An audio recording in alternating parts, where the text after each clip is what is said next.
Hi guys, my name is Jessica and you're welcome back to my channel Just Signatures. In today's video I'll be showing you how I made a breast cut, a padded princess breast cut. In this video I'll mainly be showing you the pattern drafting of it, and then I'll tell you what to do afterwards because it's a very easy thing to follow. Now there are some problems that you encounter when you do a princess cut or a princess that is padded. Some people, when they do it, it does not form properly. It does not accentuate the breast point to look fuller, which should not be so. The essence of a princess that or a princess cut is to make the bust look fuller and accentuate properly. Now what is the cause of this problem? If you want to know the cause of this problem, you keep on watching. It comes from, let me give you a tip, it comes from your measurements. Now there are some standard measurements I gave along the course of this video. So if you want to know how to form that perfect shape, keep on watching. Another problem that we encounter, which is a general problem, is when you finish making the princess, after your cutting and your sewing, you join and everything, the front will be shorter than the back. Now it's a common problem that happens to everyone, and this happens because of all the joining that you have to go through for the front part. So the front is going to take much more allowance than the back, but there is an easy fix to this problem. If you want to know, keep watching. The last and final problem has to do with the front part.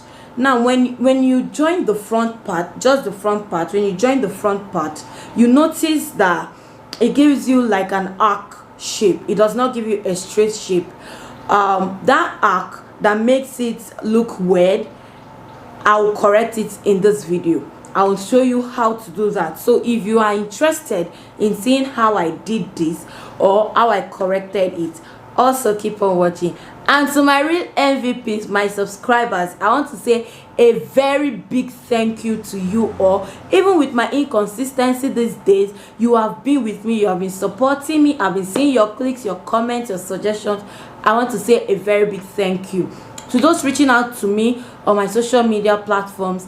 Thank you very much. I appreciate you. All of your comments and suggestions are well noted, and I'll be sure to put them into consideration and apply every of your suggestions to me.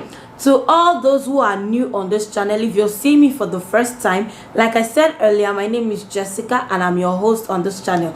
Please make sure to subscribe to this amazing channel because you would learn a lot. You see a whole lot on this channel. You see vlogs. Yes, that reminds me, a vlog is coming on very soon on this channel. And so if you like content like this, you want to learn, you want to have fun, stay tuned and subscribe, and also turn up your post notification bell so that whenever I post any new video, you'll be one of the first people to get notified and go watch the new video. Okay guys, I think it's enough rambling and talking and every other thing. So guys, let's get to the working table. Okay guys, if you're doing a normal bodice, this is how we start off. If you're not clear of everything that I did here, I would have a video linked on this particular video where you can see how I made a basic bodice pattern. Now for every basic bodice pattern, you start like this. You get your shoulder to bust, you get your shoulder to under bust, your shoulder to waistline, and the full length of the top. This is almost like an half top. That is why I have this measurement. The length of this top is supposed to be 20 inches, so I added 1.5 inches for all of my joining allowance because of this is going to be a princess that we're going to take a lot out of it. And then I added another 1.5 inches just for surplus, just in case. It's always good to have surplus than to have deficit because you can always trim it off. Unlike when you don't have enough, it means you're starting all over again. So guys, now for this princess that this particular format here is going to change just a little bit, just a tad bit. So because I need to put allowance for the shoulder joining, so that when the person is wearing the princess the top, that part where the princess cut is going to be, where the bust is going to sit, is not going to jump up. That is why you see when some people wear some outfits where there is princess dart, you see that the dart is sitting on above the bust and not on top of the bust, which is very, very wrong. And you don't need to add too much to make the bust shift downwards. If it's above or below the bust, it's not going to look flattering at all, and we don't want that. We want the fit to be perfect on our clients. So guys, the next thing to do after you've gotten your measurement out of the way is you measure half an inch for the shoulder allowance. Now this half an inch that you're putting here for the shoulder allowance is so that it will solve that first problem we talked about, to not allow the bust point to shift, so that when you wear the outfit, the bust point will be where it's supposed to be. Because after joining it without adding this allowance, the bust point is definitely going to shift.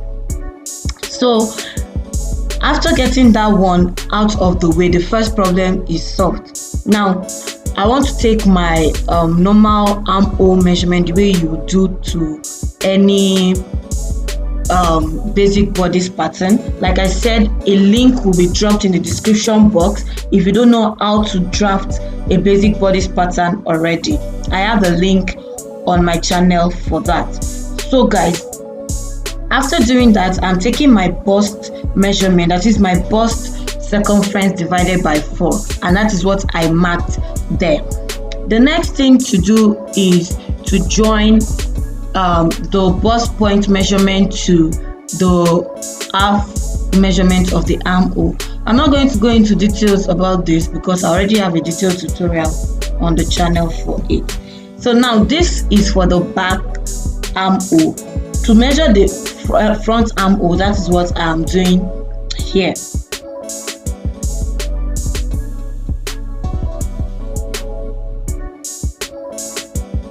Now as you can see, the front armhole is complete, and we are ready to go into the drafting proper.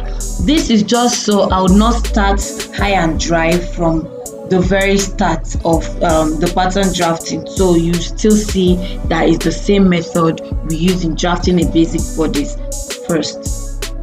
Then for the neckline, you decide the neck design you want to give your pattern. If you're doing the normal round neck design, if you're doing a V-cut, if you're doing a plunging neckline, whatever neckline design you decide to do, you choose to do, then feel free to do that. For me, I'll be doing this particular design. I don't really know what it's called, but it just looks nice, and the video and the picture I got, or the picture the customer gave me to follow, had this neckline on it, and so I had to deliver it back. Garbage in, garbage out, you know.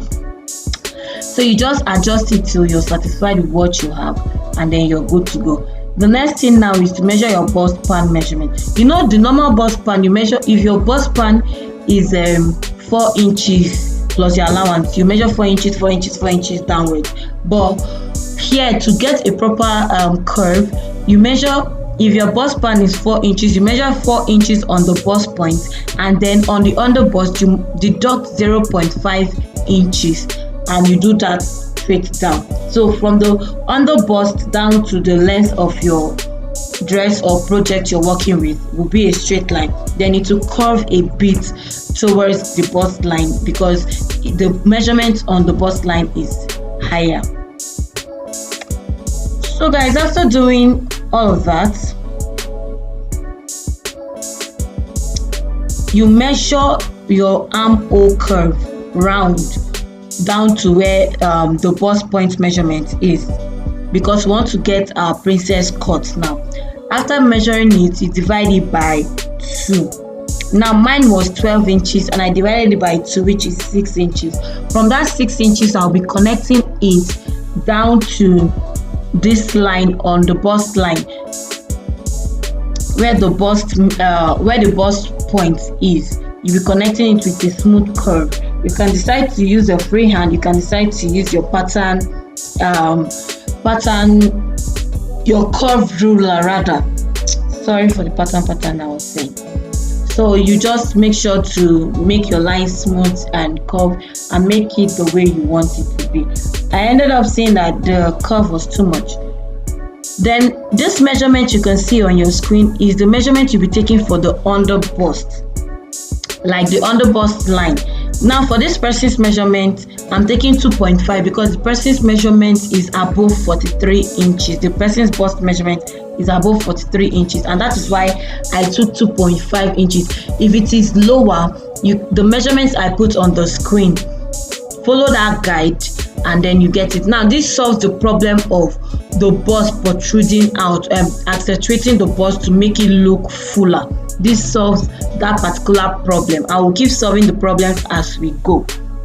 So now, before you connect the curved line to the bust line, you come down by 1 inch from the bust, so you will not have a sharp edge, and it will also make it curve properly. It will give it that curve and make the bust look fuller.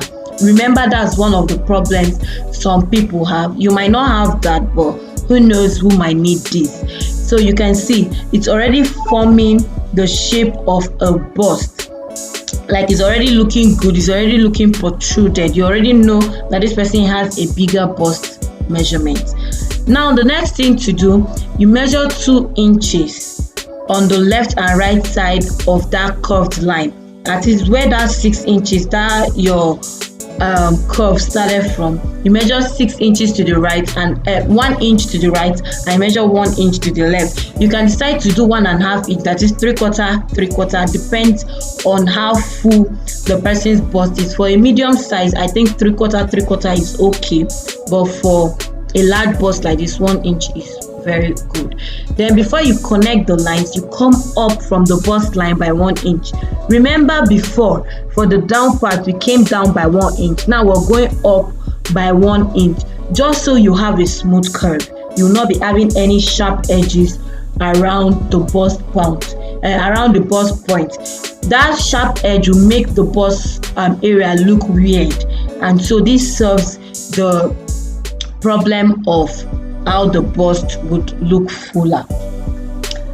So we're done with that for now. The next thing to do is to extend that lower point by 2 inches. That 2 inches you took, you took 1 inch by the left, 1 inch by the right. If you join it without extending that line, it's going to be short. That's when you see that when you join it, one part will be longer than the other, which does not look nice. So you have to extend it by that 2 inches. If you did 1.5, you extend it by 1.5. Now this allowance I'm adding here to the armhole line is that 2 inches that we extended it by. So we will not have any shortage. It will not be tight for the person wearing this dress. I just hope you understand it. After extending that line by 2 inches, you connect it to that extended point and you get your new armhole point. And that's just it.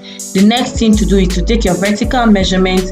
Now here, since my measurement is already there, I'm just adding my 2 inches seam allowance. Since I already added every other allowance I'm supposed to add there, so I just added my 2 inches allowance. Then for the under bust, I put my round under bust measurement divided by 4. I put 2 inches allowance, and then you go back and measure what you have from that curved line. Now whatever you have there, like I did 2.5, and so I measured 2.5 over there. And I did the same thing for the waistline and for the full length of the top. Now if yours is stopping at the half length of your client, be sure to stop it at the half length of your client, but put the appropriate measurements with the appropriate sewing allowance. If you do this, then it will come out really nice and fitted and no issues at all.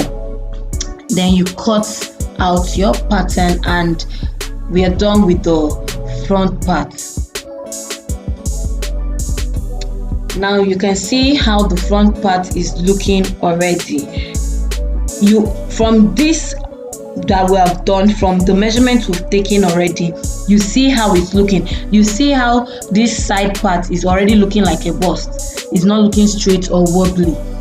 So now to the back part, you do your normal basic back measurement, and then remember the way we did the bust span measurement. We did 5 inches, then we deduct 4.5, 4.5, 4.5. If yours is 4 inches, you do it 4 inches, 3.5, 3.5. Hope that was well explained. So you just do that, and then you connect the lines together. After connecting the lines, for us to get the curve at the back, we don't need a curve per se at the back, we just need a princess cut at the back. So because we don't want that curve, we'll be going up from that our half length upwards by 2 inches. You can do 1.5 inches, but because this person is on a bigger side and I don't want that curve that will look like the back has a boob, so you just go up by 2 inches and you connect it. You see that the line is almost straight, and that is what we need to achieve right there. After doing that, you extend that back with 1 inch.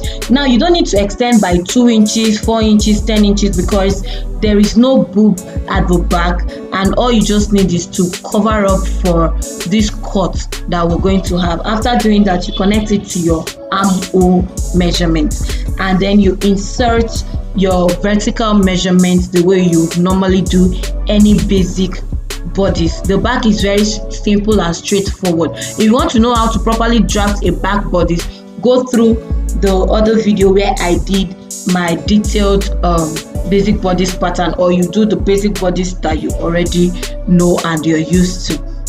Now I'm just doing the same thing that I did for the front. I'm taking my round circumference measurement divided by 4 and adding my seam allowances.